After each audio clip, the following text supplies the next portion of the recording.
Bueno, vamos a ver los contenidos de la última unidad, la unidad dedicada a las ciencias sociales. La idea es ver un poco las diferencias entre las ciencias naturales y las ciencias sociales y ver cómo podrían aplicarse los métodos que hemos estado viendo sobre la investigación científica y el planteamiento de hipótesis en las ciencias sociales.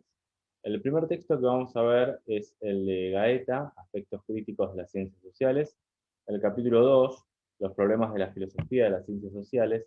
Lo que vamos a ver acá es, en principio, qué diferencias hay en cuanto al objeto de estudio y al método entre las ciencias naturales y las ciencias sociales.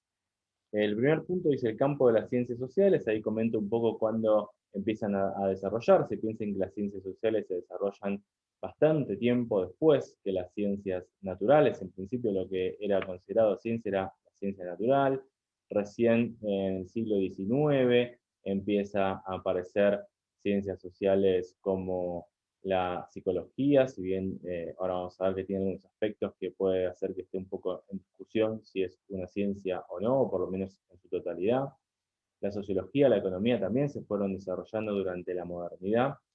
Eh, y la denominación ciencias sociales, como dice acá, recién aparece en el siglo XX, ¿no? Antes eran consideradas también ciencias morales, ciencias del espíritu, para tratar de diferenciar un poco lo que era la ciencia natural, que siempre era como la ciencia dura, digamos, la ciencia pura, lo que se conocía normalmente por ciencia, física, la biología, la astronomía, más tarde también la química, etcétera. Algunos problemas, bueno, aparecen acá mencionados con la psicología. Lo que pasa con la psicología es que en general se trata del comportamiento individual, mientras que las ciencias sociales tendrían que tener en cuenta nociones acerca de la conducta en general de los seres humanos. Por eso dice acá, es en relación con la psicología donde aparecen los primeros signos de ambigüedad. Parece evidente que su objeto de estudio, la conducta humana, pertenece a un estrato de la realidad que trasciende el nivel físico, químico y biológico. O sea, es algo más que la ciencia natural, que lo puramente biológico, físico y químico del cuerpo. Entonces, tendría que ser considerada como ciencia social, de manera que no encuadra simplemente en el campo de las ciencias naturales, pero tiene esta cuestión que es que trabaja con la conducta de manera individual. Muchos autores rechazarían igualmente la idea de que la psicología pueda ser considerada propiamente una ciencia social. Estas consideraciones sugieren que constituye un tipo de ciencia sui generis, tendría que ser como un tipo propio de ciencia que no es ni social ni natural, diferente tanto de la clase que agrupa las ciencias sociales como la que comprende las distintas ramas de la ciencia natural. La historia también tiene un problema parecido. En general consideramos que la historia es ciencia social, pero las ciencias sociales en general buscan reglas, perdón, las ciencias naturales en general buscan reglas universales, y eso hace que las ciencias sociales también tendrían que buscar reglas universales, o sea, que se cumplan en cualquier época, en cualquier momento, en cualquier lugar, y la historia en general estudia hechos particulares, hechos singulares, cosas como por ejemplo la Revolución Francesa, que es un evento particular que sucedió una vez sola.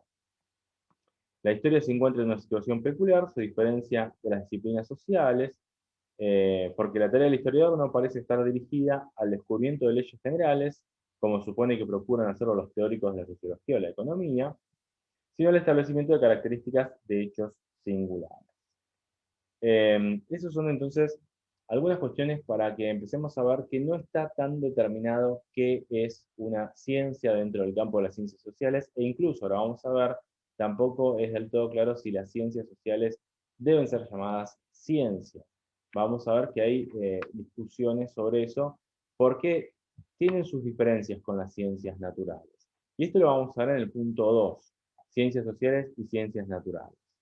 Es cierto que desde hace mucho tiempo se ha tratado de trazar la diferencia entre ciencias naturales y sociales, atendiendo la distinción entre sus respectivos objetos de investigación, lo que se considera el objeto de estudio, qué es lo que investiga cada tipo de ciencia. El mundo físico y biológico, para el caso de las ciencias naturales, las organizaciones humanas y sus actividades, para el caso de las ciencias sociales. Entonces, esa sería la diferenciación en cuanto al objeto de estudio. Después también hay diferenciación en cuanto al método, qué metodología se debe llevar a cabo en cada tipo de ciencia.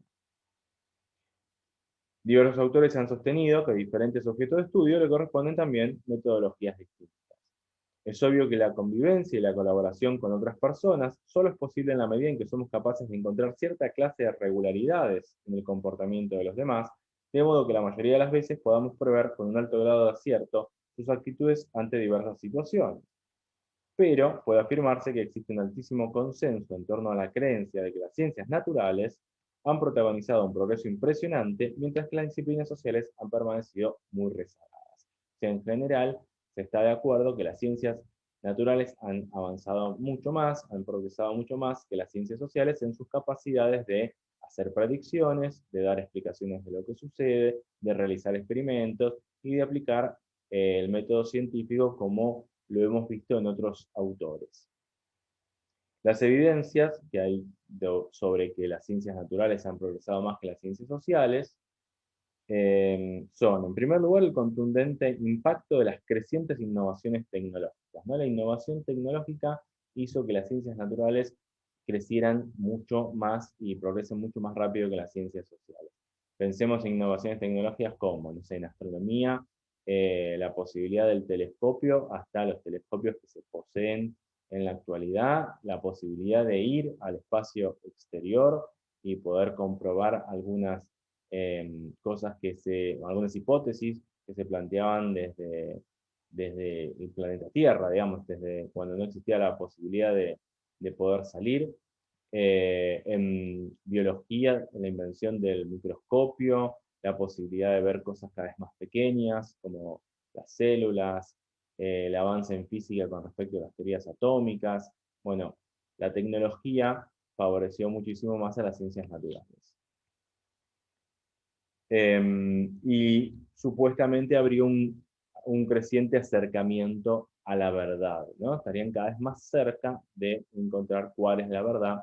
Si bien sabemos que algunos autores, algunos epistemólogos afirman que la verdad es imposible de alcanzar, pero por lo menos podría haber algo así como lo que dice acá Bas van Frasen, que él habla de adecuación empírica.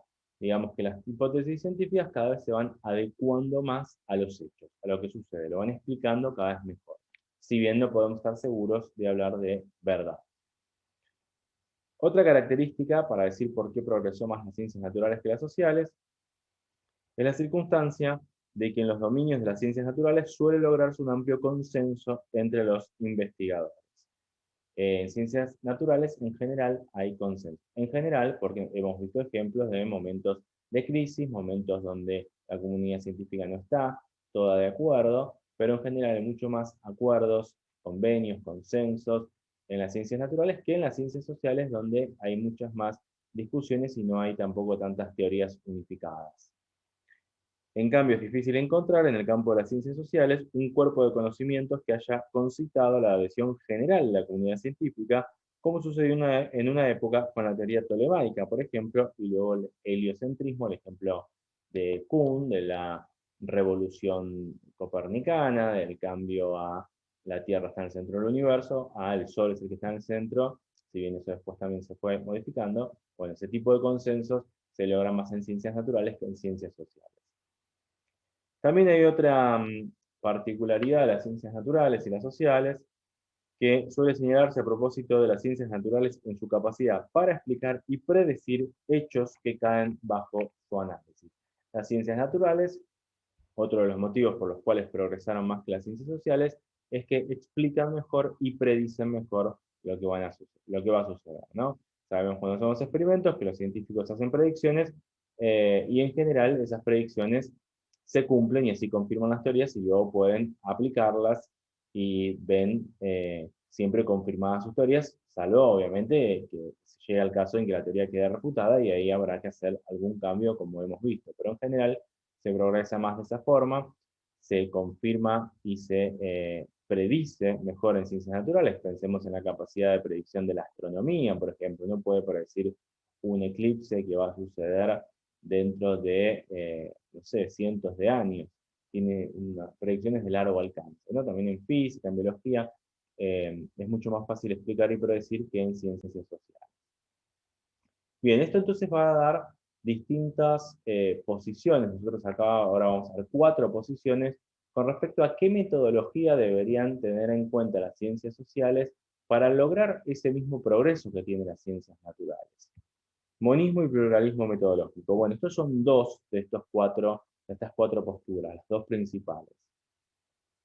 Primero, las investigaciones sociales, una de las características es el pesimismo epistemológico.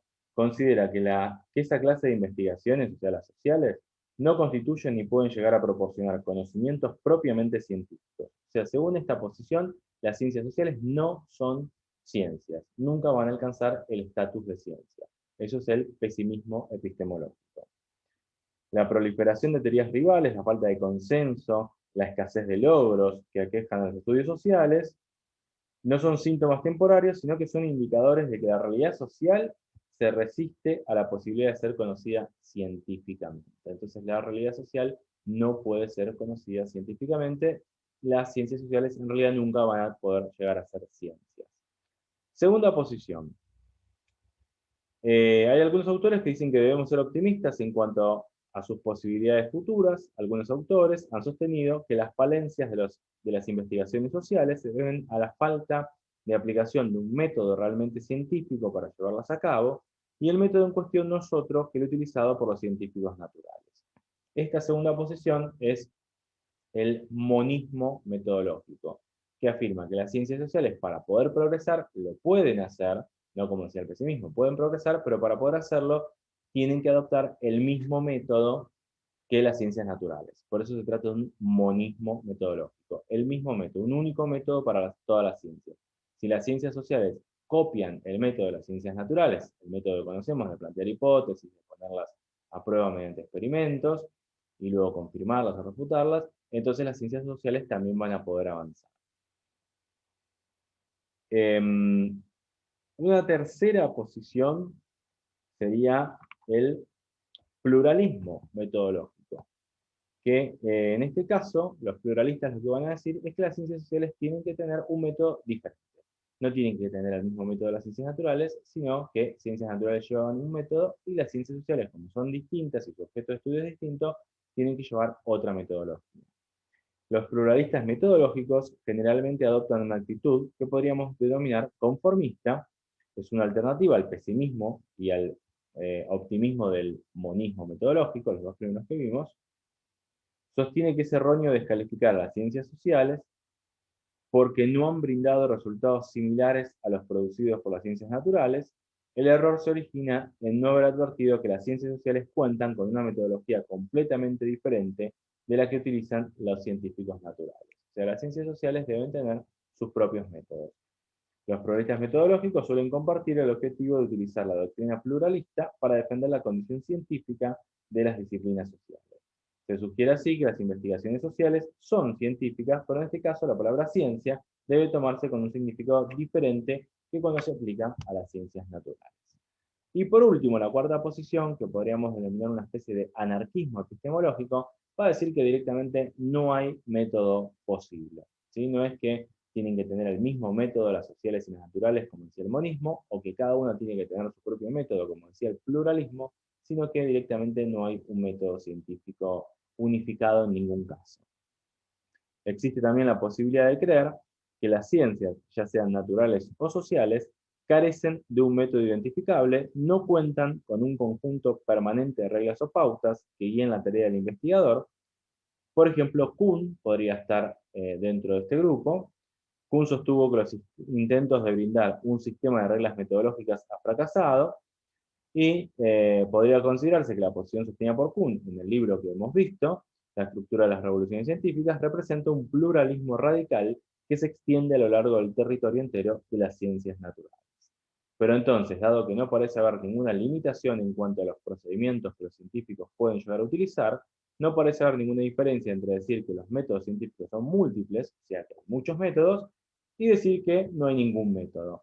Si hay un método diferente cada vez que hay un cambio de paradigma, como es en Kuhn, sería lo mismo que decir, bueno, en realidad no hay ningún método porque no hay un método unificado. ¿Qué es lo que opina otro epistemólogo contemporáneo Kuhn, que es Feyerabend? Él lo había expresado con la frase todo vale, ¿no? Todo vale significa no hay ningún método en ciencias ni naturales ni sociales.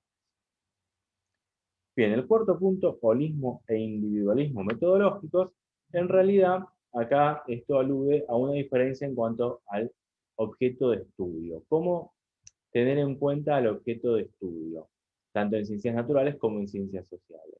Según los individualistas, cuando se estudia un hecho social, por ejemplo, cuando se estudia un grupo, en realidad el hecho social se puede reducir a la suma de las partes.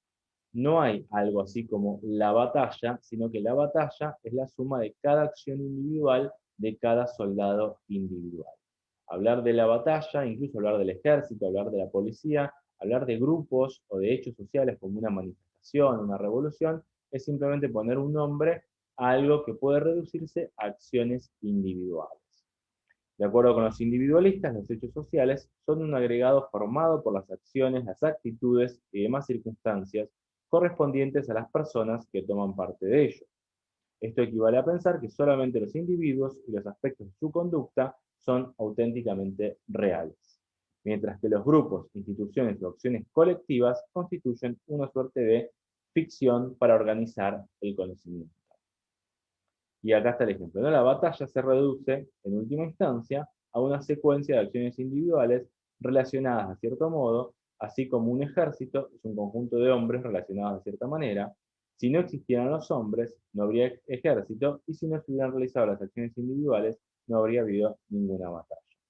¿Qué van a decir los solistas? Bueno, el holismo es lo contrario. Lo que existe, lo que tiene existencia propia es el hecho social en cuanto a tal. Las acciones colectivas son una cosa que hace, una acción que hace referencia a algo que existe, que es el hecho social en su totalidad. No es un agregado de partes, como dice el individualista, sino que es algo que no se puede reducir a la suma de sus partes. Los partidarios del holismo enfatizan el papel de las entidades colectivas. Un ejército o una batalla no son meros agregados artificiales, sino que se puede decir que son reales y constituyen el tipo de objeto que debe reconocer el científico social. Entonces, en el campo de las ciencias sociales, la cuestión es cómo se debe investigar los hechos sociales. Como una suma de acciones individuales, eso sería investigarlo desde el punto de vista individualista, o directamente como los hechos sociales en sí, y eso sería el punto de vista del holismo. En el ámbito de las ciencias sociales, la discusión entre individualistas y holistas trasciende los aspectos puramente filosóficos y se proyecta como una cuestión fundamental para el establecimiento del método de investigación. Un individualista intentará vincular las hipótesis teóricas con descripciones de acciones individuales y procurará también que las explicaciones constituyan una reducción de las proposiciones que se refieren a totalidades o instituciones a proposiciones formuladas en términos de conductas individuales y observables. Mientras que los solistas subrayan la emergencia de los fenómenos sociales con respecto a los individuos y sus acciones singulares, y ese concepto de emergencia alude al surgimiento de un estrato de la realidad, de un nivel de hechos en cierta medida autónomos, regido por su propio modo de funcionamiento, que no podría reducirse del conocimiento de sus componentes. O sea, si se quiere estudiar la batalla, se tiene que estudiar la batalla como un hecho social en sí, la revolución como un hecho social en sí, y no como la suma de hechos individuales. Por último, en este texto, una última diferencia es la que aparece acá entre determinismo y libre albedrío. Se supone que las ciencias naturales investigan cosas que están relacionadas por leyes naturales, justamente, leyes que tienen que ver siempre con la ley de causalidad, relaciones de causa y efecto. Mientras que esto es una ventaja para las ciencias naturales porque nos permite hacer predicciones. Yo sé que el agua apaga el fuego, entonces yo puedo predecir que si tiro este vaso con agua sobre esa fogata se va a apagar. En cambio, en ciencias sociales no puedo hacer este tipo de predicciones porque no hay este tipo de leyes tan exactas, porque están basadas en el comportamiento humano. Y los seres humanos tenemos la característica de ser libres, tenemos la característica de libre albedrío. Uno podría suponer cómo va a actuar una persona en tal situación. Lo más normal, lo más racional sería que una persona que le están, no sé, le está sucediendo tal cosa, reaccione de tal manera, pero sin embargo, como somos libres, no estamos determinados, podría ser que reaccionemos de otra forma. El fuego no puede elegir no quemar, el agua no puede elegir no apagar el fuego, pero los seres humanos sí podemos elegir hacer otra cosa. Como dice acá en uno de los ejemplos, si lo más racional sería poner el dinero en un banco, por ejemplo, pero en último momento me puedo arrepentir y lo dejo guardado en mi casa, los seres humanos somos libres y hacemos este tipo de cosas, entonces nos volvemos un poco impredecibles. Eso hace que las ciencias sociales no puedan hacer predicciones ni leyes universales como se pueden hacer en ciencias naturales. Otra razón que también se ha esgrimido para marcar diferencias entre las ciencias naturales y las sociales, se ha hecho notar que los seres humanos están dotados de libre albedrío, algo que corrientemente no sucede con los cuerpos físicos, los átomos o las células. Por este motivo, no puede establecerse regularidades estrictas con respecto al comportamiento humano. El mundo natural está regido por leyes causales, leyes de causa y efecto, mientras que las acciones de las personas uno puede establecer, como decíamos recién, eh, cierto intento de predicción de cómo alguien va a actuar, pero siempre puede llegar a ser que la persona, como es libre, actúe de otra forma. Acá pone un ejemplo de ciencias naturales, dice la caída de una piedra que ha sido lanzada se explica por la intervención de la fuerza de gravedad que la atrae hacia la superficie, de manera que si conocemos las condiciones iniciales, o sea, si yo tengo todos los datos, conozco la masa del cuerpo, la dirección y el valor de la fuerza, la resistencia del aire, etc., puedo predecir dónde va a caer esa piedra.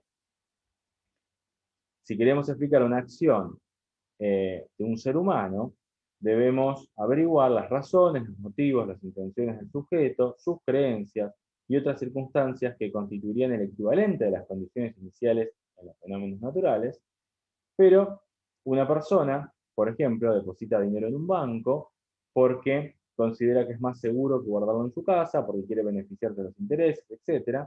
Sin embargo, fijados los datos relevantes para la caída de la piedra, la trayectoria es única, no puede cambiar, la piedra no puede elegir hacer otra cosa y caer en otro lado.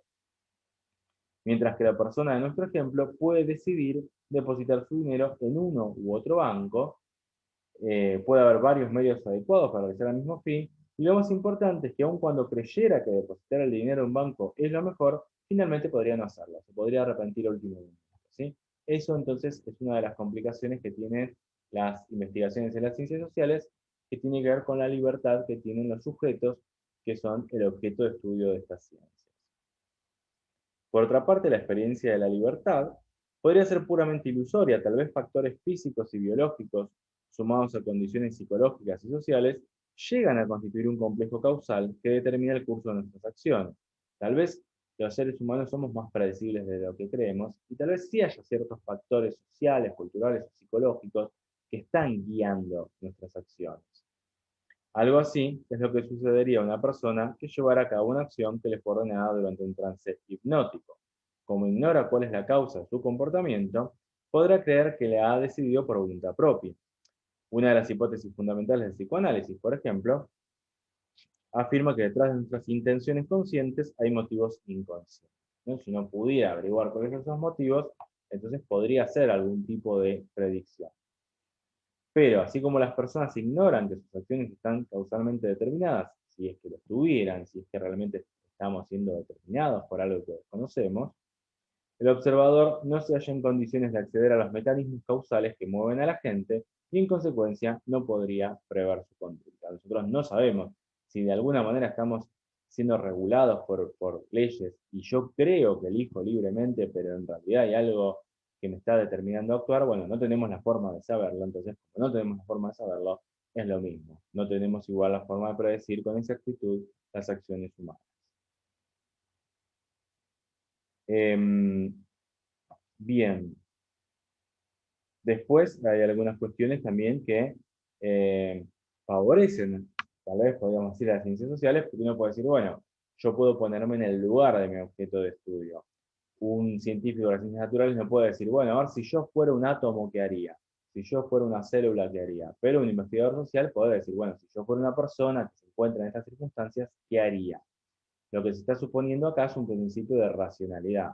Yo soy una persona racional, la persona que estoy investigando es una persona racional, entonces lo más racional es que haga esto. Sin embargo, sabemos que es libre o incluso podría ser una persona que no respete la racionalidad y haga algo completamente inesperado. Se ha sostenido que la ausencia de leyes deterministas en el campo de las ciencias sociales queda compensada por la posibilidad de comprender la conducta de los demás sobre la base de nuestra propia experiencia.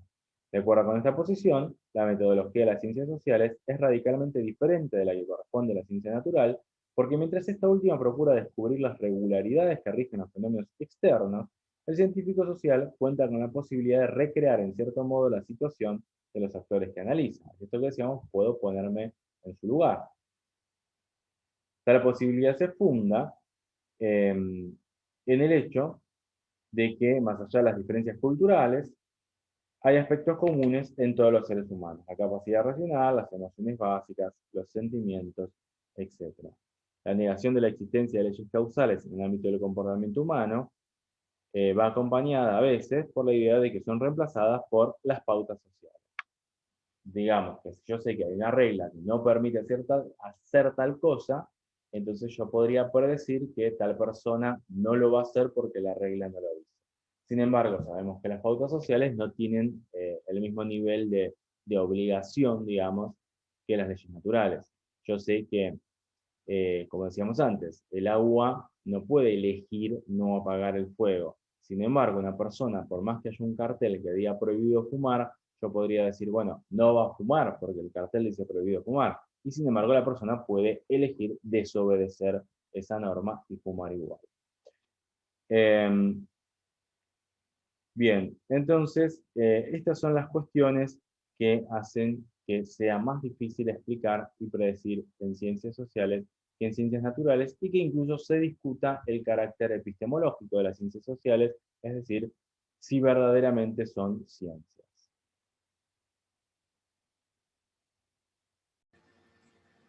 Vamos ahora al segundo texto. La idea es ver qué pasa con la economía y si podemos hacer predicciones en economía, cómo aplicar el método científico acerca de las predicciones y del carácter epistemológico de la economía en este tipo de ciencia social, que es la que nos interesa ahora, y bueno, y ver si es posible hacer predicciones o no. El texto empieza con la creencia de Friedman, Milton Friedman, que él supone que sí, que se puede hacer predicciones en economía. Entonces acá el autor, Márquez, dice que es importante distinguir entre tres tipos distintos de anticipaciones. Una cosa es una profecía, una cosa es un pronóstico y otra cosa es una predicción en el sentido científico. En el caso de la profecía, son afirmaciones que son incondicionales, o sea, afirman directamente va a pasar tal cosa, no dice qué condiciones se tienen que dar para que pase tal cosa. Entonces, no están fundadas. Si las profecías no están fundadas, no pueden ser consideradas científicas. Por ejemplo, Brasil devaluará su moneda en octubre de, digamos, 2029, para actualizar el texto. Eso sería una mera profecía, no hay nada de científico acá. En el pronóstico, la ocurrencia del acontecimiento anticipado es condicionada al cumplimiento de ciertas condiciones, se dan ciertas condiciones, son los pronósticos. Si ocurre un fenómeno de tipo A, ocurrirá o puede ocurrir, digamos, es probable que ocurra un fenómeno de tipo B. O sea, hay una especie de condicional acá, pero está sostenido este condicional en tendencias, no en leyes. Después vamos a ver bien qué es esto. Y por último está la predicción en sí, la predicción científica. La predicción científica tiene la forma del condicional: si A, entonces B, como hemos visto cada vez que se experimenta, ¿no? Si caliento un recipiente con agua, entonces cuando llegue a 100 grados va a hervir. Si caliento una muestra de oro, entonces se va a dilatar. Es un condicional. El antecedente del condicional tiene al menos una ley y condiciones antecedentes adecuadas, que se hayan bien fundados. Siempre se está basando en una ley. Si yo digo que si caliento la muestra de oro 1 se dilatará, es porque sé que todos los metales se dilatan con el calor. Esa es la ley. Y el consecuente del condicional, o sea, lo que yo espero que suceda, debe referir a un acontecimiento singular de bajo nivel. Por eso decíamos, la muestra de oro 1 se va a dilatar. Esas son las condiciones que tiene que cumplir una predicción científica. Ahora bien, ¿se puede hacer este tipo de predicciones en economía? Eso es lo que se pregunta este texto. Primero analiza la microeconomía. Y ahí vamos a ver que Rosenberg Dice que la teoría económica moderna pretendió en sus inicios predecir el comportamiento individual, pero fracasó en el intento, y una vez admitida la imposibilidad de efectuar este tipo de predicciones, los economistas renunciaron a ellas. Claro, la economía pretendía predecir, la microeconomía, predecir el comportamiento individual. Y eso, como veíamos en el texto anterior, no es posible. Uno puede afirmar que hay ciertas maneras racionales de comportarse, pero sin embargo, los seres humanos tenemos libertad de comportarnos, comportarnos de otra manera. Por eso no podemos tomarlo de manera exactamente igual que lo que sucede en ciencias naturales. Acá se pone el ejemplo de ciencias naturales, en el caso de la ley de los gases. Si yo tengo los datos que necesito, el volumen de un gas cualquiera, G, es función de su temperatura T multiplicada por una cierta constante C y la presión P que sobre él se ejerce. O sea que yo puedo obtener de manera precisa el resultado que necesito si cuento con los datos que necesito. Tengo los datos precisos, hago la cuenta siguiendo la fórmula y me da el valor que estoy buscando. Los valores de las tres variables B, T y P pueden ser medidos independientemente unos de otros, y la ley misma no la estoy utilizando en esas mediciones. Entonces, me dan los tres valores que necesito, hago la cuenta y saco el valor que estoy buscando. Eso es exacto, porque eso es ciencias naturales. Bueno, esto no sucede en economía, que es una ciencia social. Ahora bien, estas propiedades de la ley de los gases no se presentan en las generalizaciones que componen nuestro conocimiento ordinario del comportamiento humano, similar a lo que veíamos en el texto anterior. Si yo tengo todos los datos que necesito, sé dónde va a caer la piedra, pero por más que tenga todos los datos, los deseos, las razones, los motivos de que una persona tiene para actuar, eso igual hace que no me garantiza que la predicción sea exacta, la persona puede elegir hacer otra cosa. Acá el ejemplo es el siguiente, dice, veo a mi vecino salir con un paraguas y me pregunto por qué lo hace. Una respuesta de sentido común es que él cree que va a llover y no desea mojarse. Yo puedo suponer que es por eso que sale con el paraguas.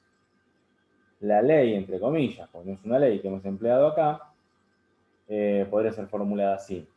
Si un agente desea el objetivo O y cree que la acción A es el mejor medio para obtener O, entonces procurará hacer A. Si una persona no quiere mojarse y piensa que llevar paraguas es el mejor medio para no mojarse, entonces va a llevar paraguas.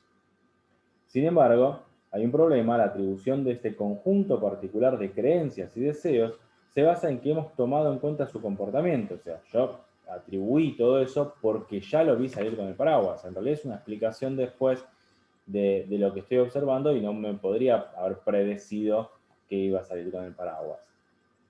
Le hemos atribuido a nuestro vecino el deseo de no mojarse y la creencia de que llovería hoy sobre Buenos Aires a partir de que observamos que salía con el paraguas. Yo no podía previamente saber que mi vecino no quiere mojarse, que mi vecino cree que va a llover, sino que todas esas creencias se las pongo recién después de haberlo visto salir con el paraguas. Mientras que en el caso de las ciencias naturales, primero tengo la ley y después voy a buscar los datos singulares que me permiten resolver esa fórmula como veíamos antes.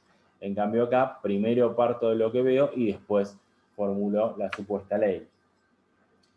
Y por otra parte, estamos suponiendo que mi vecino es una persona racional, ¿no? Que actuaría como cualquier persona racional. Los factores explicativos del comportamiento de un individuo no son identificables con independencia de dicho comportamiento y de la suposición de su racionalidad. Por eso, Rosenberg, que analizamos en este caso de la microeconomía, va a afirmar que la ley fundamental del comportamiento humano y la ley de los gases, en el caso de las ciencias naturales, son de naturaleza muy diferente, pero la estrategia que ha resultado exitosa en física no solo no es aplicable a nuestro conocimiento ordinario de los seres humanos, sino que tampoco es aplicable en economía. O sea, la idea es que en microeconomía no se podría hacer el tipo de predicciones que se hacen en ciencias naturales. Además, hay un componente central de la teoría microeconómica, que es la teoría de la elección racional, que acá aparece como TER. Según esta teoría, las elecciones que un agente realiza son el resultado de sus expectativas y preferencias, pero a pesar de los recursos técnicos con que sea formulada TER, no logra superar los inconvenientes que veíamos en la ley que suponíamos antes, es decir, la idea de presuponer la ley, inferir la ley en base a la acción efectiva que se está observando y de presuponer la racionalidad en el individuo. Entonces, la conclusión va a ser que en microeconomía no se puede hacer el tipo de predicciones que se hace en las ciencias naturales. ¿Qué pasa en macroeconomía? Es el punto siguiente. ¿Se podrá hacer lo mismo? Bueno, de vuelta se vuelve a considerar la ley de los gases como ejemplo de ley de ciencia natural. Consideremos nuevamente la ley de los gases.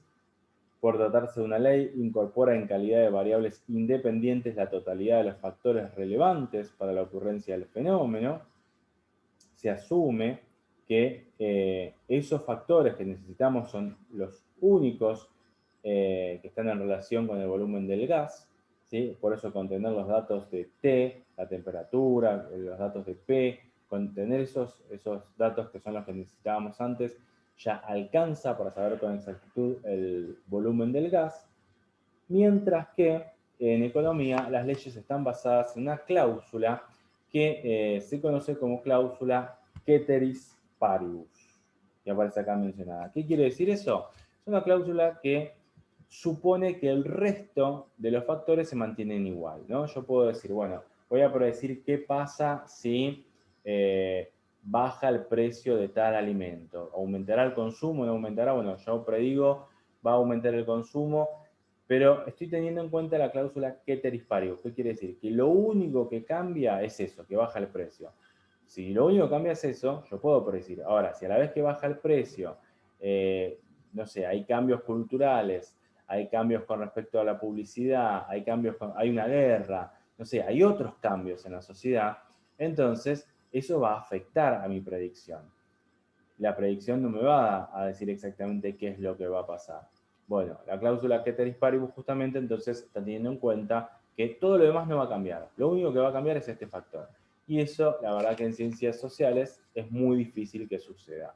Una cosa es estar haciendo un experimento en ciencias naturales, cuando digo, bueno, lo único que voy a cambiar es la temperatura con la que caliento el metal. Todo lo demás sigue igual, porque uno controla las variables. Y otro caso es en ciencias sociales, donde uno no controla las variables y tal vez cambien más cosas y eso me influya en el resultado del experimento.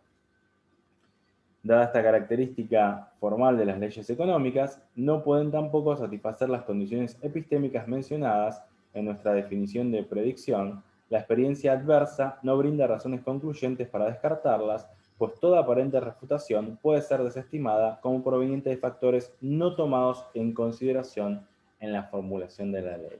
¿Qué quiere decir esto? Que también se vuelven las predicciones en economía irrefutables. Si no se cumplió, sabemos por el modus tollens que se aplica en ciencias naturales, que si yo hago una predicción, la predicción no se cumple, yo tengo que refutar la ley.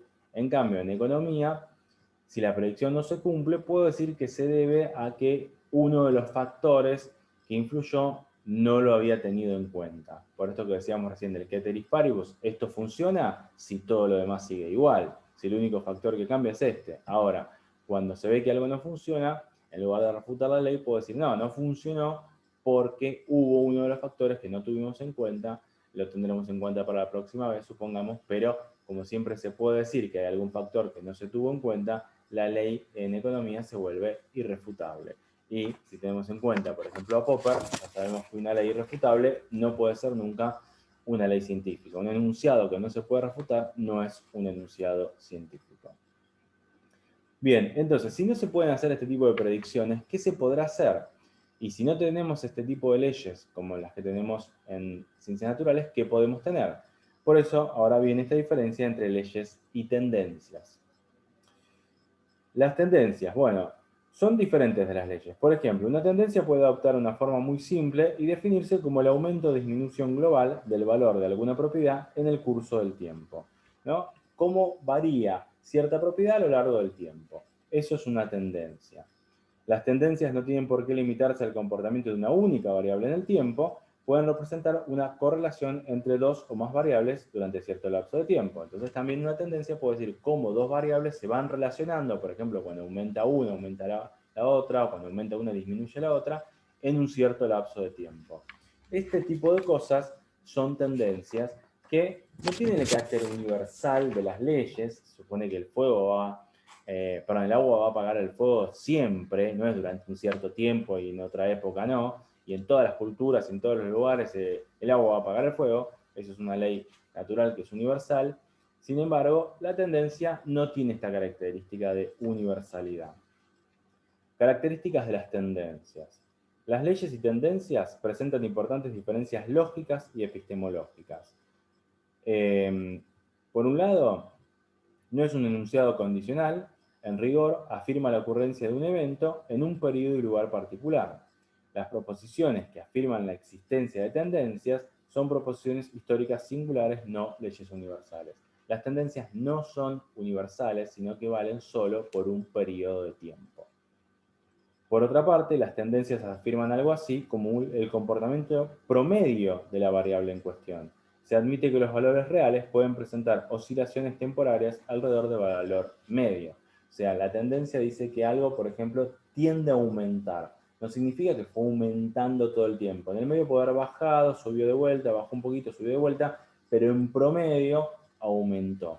¿Sí? Supongamos el dólar, por ejemplo, tiende a aumentar. Puede ser que un día haya cerrado un poco más bajo que el día anterior, pero en general, cuando uno hace promedio, a lo largo de cierto lapso de tiempo aumentó. Entonces, esta es otra característica que es un comportamiento promedio. Y además, las tendencias son volátiles. Esto quiere decir que de un tiempo para el otro pueden cambiar.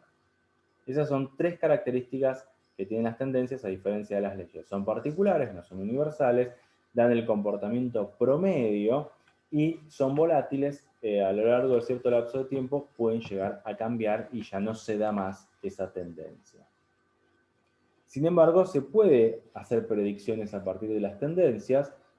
Acá hay un ejemplo. Si yo quiero predecir un evento D, puedo armar un razonamiento que me permita predecir este evento. Yo puedo decir que explicar una tendencia equivale a identificar un cierto conjunto de condiciones C, tales que cuando ellas ocurren se verifica T. O sea, si C, entonces T. Si reconozco estas condiciones, puedo decir que se da tal tendencia. Y después puedo decir que si se da tal tendencia, va a ocurrir tal hecho. O sea, si T, entonces B. Acá el B es el hecho. Por lo tanto, si ustedes se fijan en el razonamiento que aparece acá armado, es un razonamiento deductivo, es un razonamiento válido. Si yo sé que se dan ciertas circunstancias y que si se dan esas circunstancias se da la tendencia y que si se da la tendencia se da el hecho, entonces puedo concluir que se va a dar cierto hecho. Siempre sabiendo que esto va a ser durante un periodo de tiempo y después tal vez esas condiciones no estén más y por lo tanto esa tendencia no esté más. ¿Sí? Vamos a saltar el ejemplo que aparece aquí. Y entonces lo que podemos concluir es que si no tenemos leyes en economía, tenemos tendencias, y si no podemos hacer predicciones científicas, sí podemos hacer pronósticos. ¿Se acuerdan las tres diferencias que habíamos hecho antes? La profecía no, porque la profecía no tiene ningún tipo de fundamento, pero el pronóstico se fundamenta en tendencias. Más que una predicción científica, este tipo de anticipación es lo que hemos definido inicialmente como pronóstico. Bien, ¿qué problemas hay con las tendencias? El problema con las tendencias, el punto 6. Hemos visto que el empleo de tendencias a los fines de predicción es aceptable en la medida en que se logre identificar el conjunto de circunstancias de las que aquellas dependen, pero en general esa tarea no es fácil. A veces no podemos identificar esas circunstancias que necesitábamos para poder decir que hay cierta tendencia.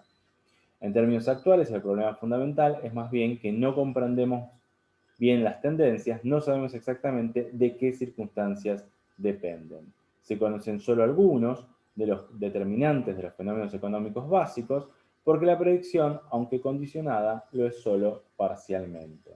Parece más razonable pensar que el pronóstico económico está a mitad de camino entre las previsiones del sentido común, lo que cualquiera puede decir va a suceder tal cosa desde el sentido común, y las predicciones científicas. No es una predicción científica, no llega a ese carácter, pero tampoco es una mera previsión del sentido común, que cualquiera podría decir, va a subir el dólar, va a haber una crisis económica, etcétera, sino que es algo que está en el medio, porque está basado, es un pronóstico que está basado en tendencias.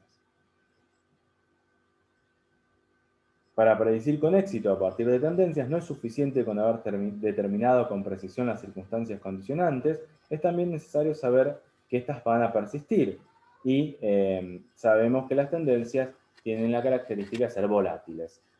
Pueden llegar a cambiar en algún momento, no como las leyes científicas que no cambian nunca, sino que en algunos momentos pueden llegar a cambiar y esa es la característica de la volatilidad y es entonces otro problema que tiene el hacer pronósticos en base a tendencias. Bien, por último tenemos acá algunas características en la última página. El futuro del pronóstico económico es incierto debido a la naturaleza del objeto que debe ser pronosticado y a ciertos cambios que se están operando en el mismo. Hutchinson identifica tres corrientes significativas de impredictibilidad que están ganando fuerza en el mundo económico y global. ¿Por qué no podríamos hacer muchos pronósticos en la economía? Porque hay un incremento del cambio tecnológico, hay un aumento del nivel de vida que cambia las conductas de las personas y hay un incremento del grado de interdependencia de factores económicos. Entonces, como conclusión, lo que se puede hacer en economía no son predicciones científicas, sino pronósticos, no están basados en leyes, sino en tendencias, y tienen ciertos problemas que hacen que no sean del todo exactos.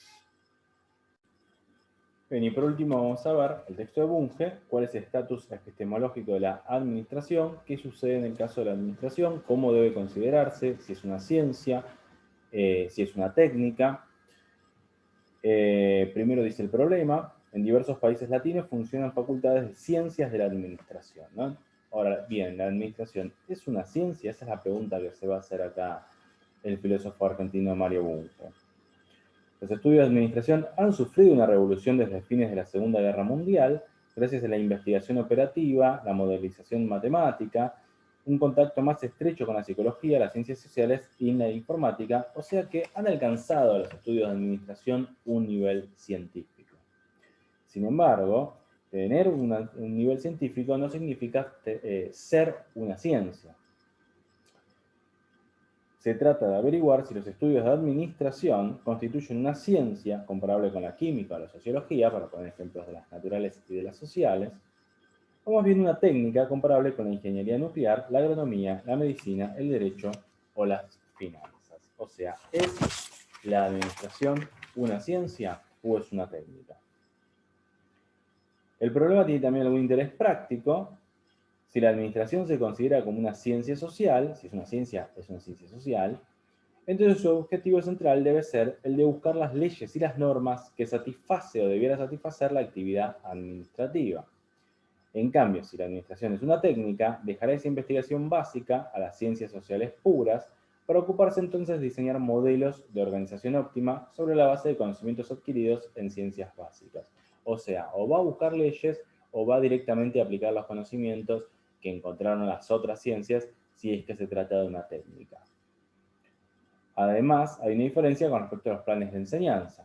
Si la administración es una ciencia, deberá enseñarse como una especialización de las ciencias sociales. Si es una técnica, se justifica enseñarla en una facultad especial donde los alumnos sean expuestos desde el comienzo a problemas de administración. Por eso el punto 2 se dedica a Bunge a enseñar las diferencias entre la ciencia y la técnica. Primero hay que distinguir entre tipos de ciencias. Conviene distinguir las ciencias básicas de las ciencias aplicadas. La diferencia no es de método, sino de meta, o sea, del objetivo, del producto que buscan lograr. La investigación básica se interesa por problemas cognitivos de cualquier tipo. O sea que la investigación de la ciencia básica es más general.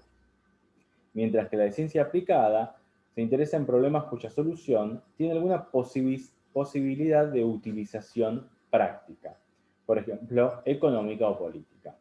El científico básico se esfuerza por encontrar leyes básicas de la realidad, el aplicado por aplicarlas. Ambos obviamente usan el método científico, pero al par que el primero se propone solamente entender la realidad, el segundo se propone entender una parte de esta para que alguien pueda transformarla. O sea, digamos que en algún aspecto la ciencia básica es más general, no busca ser aplicada, la ciencia aplicada sí, además de generar leyes y buscar conocimiento, busca que ese conocimiento logre de alguna forma transformar la realidad.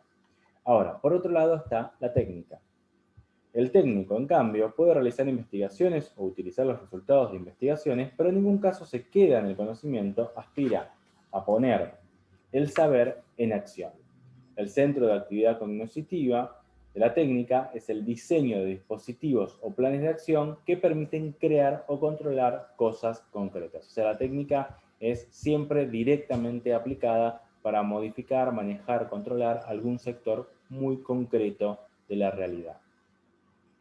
El científico, sea básico, sea aplicado, se propone averiguar cómo son las cosas. En cambio, el técnico inventa cosas nuevas o la manera de controlar cosas ya conocidas. Al par que el científico busca la verdad para todos, el técnico se sirve de la verdad que buscó el científico para alcanzar la utilidad para alguien, o sea, para cierto sector. La ciencia es más general, la técnica es más particular. En tanto que la ciencia se propone explicar el mundo, la técnica se propone forjar las herramientas necesarias para transformarlo. Esta caracterización general de la técnica sugiere clasificar las técnicas como sigue. Acá tenemos un cuadrito con distintos tipos de técnicas según a qué se dediquen y podemos ver acá a la administración dentro de las sociotecnias. O sea que acá ya Bunge está diciendo la administración no es una ciencia, sino que es una técnica. Objeto, medios y meta de la administratecnia, ¿no? Administratecnia, la administración como técnica. Todo sociosistema humano se caracteriza por su composición, que son las personas que forman parte de él, su ambiente, que es natural y social, y su estructura, el conjunto de las relaciones entre los miembros y el ambiente. Es común que una persona pertenezca a varios sociosistemas, la familia, la empresa donde trabaja, pues el club al que va, cada uno de ellos es entonces un sociosistema. Cada uno de esos sociosistemas desempeña funciones que le son propias. Y todos los sociosistemas tienen una característica que es que todos tienen que tener administradores. No funcionan sin personas que los administren. Acá tenemos entonces a la administración como una técnica que sirve para controlar o modificar una parte muy concreta de la realidad, que puede ser, por ejemplo, la administración de un club, la administración de un colegio, la administración de una familia, la administración de una empresa. Los humanos tenemos la ventaja de poder estudiar la administración de un sociosistema con el fin de averiguar la manera de optimizar su funcionamiento, o sea, mejorar el funcionamiento de ese sistema, optimizando la administración. También tenemos la desventaja de poder ignorar tales estudios y, sin embargo, mantenernos por la fuerza o por el poder económico en la cabeza de algunos sociosistemas. A ver, algunos animales también se manejan en sociosistemas, pero si el líder o la administración no funciona, es desplazado automáticamente. La naturaleza es así, si no se adapta, se reemplaza. En cambio, los seres humanos podemos tener administradores inútiles, por decirlo de alguna manera, y que se mantengan en el poder. Como no es deseable prescindir de la administración y es preciso optimizarla, de esto se ocupa la administratecnia. No es una ciencia, sino una técnica. Dado que se funda sobre resultados de investigaciones científicas, se trata de una técnica científica. Recuerden que ya habíamos dicho que el carácter de científico no es lo mismo que ser una ciencia. Luego puede ser científico aunque no sea una ciencia. La administración es una técnica científica aunque no sea una ciencia en sí misma. Podemos definir la administratecnia o el sistema de disciplinas que estudian la administración como la técnica científica que, y le da tres características. Estudia las actividades y relaciones administrativas que tienen lugar dentro y entre los sociosistemas. Emplea el método científico, así como resultados de investigaciones científicas en psicología y ciencias sociales básicas y aplicadas. Y se propone optimizar en algún respecto el funcionamiento de los sociosistemas. Como conclusión, entonces, de este texto, el que la administración sea una técnica no impide que los administratécnicos formulen modelos matemáticos, diseñen experimentos para poner a prueba la verdad de dichos modelos y la eficacia de los controles involucrados, pero dichos modelos serán específicos o parciales antes que generales. Y se tratará de experimentos cuya finalidad primordial será descubrir fuentes de ineficiencias o mecanismos de optimización de esos sistemas de un tipo bien particular. En suma, la administratecnia es científica sin constituir una ciencia. Entonces hemos visto qué características tienen las ciencias sociales con respecto a las ciencias naturales, qué dificultades tienen las ciencias sociales y luego hablamos en particular de dos disciplinas, la economía, que no puede hacer predicciones porque no se basa en leyes como las ciencias naturales, pero sí puede hacer pronósticos basándose en tendencias, teniendo en cuenta ciertas limitaciones, y la administración, que no es una ciencia, es una técnica, pero es una técnica científica, y eso quiere decir que puede también emplear modelos matemáticos, puede hacer experimentos, pero siempre siendo aplicado a una parte muy concreta de la realidad.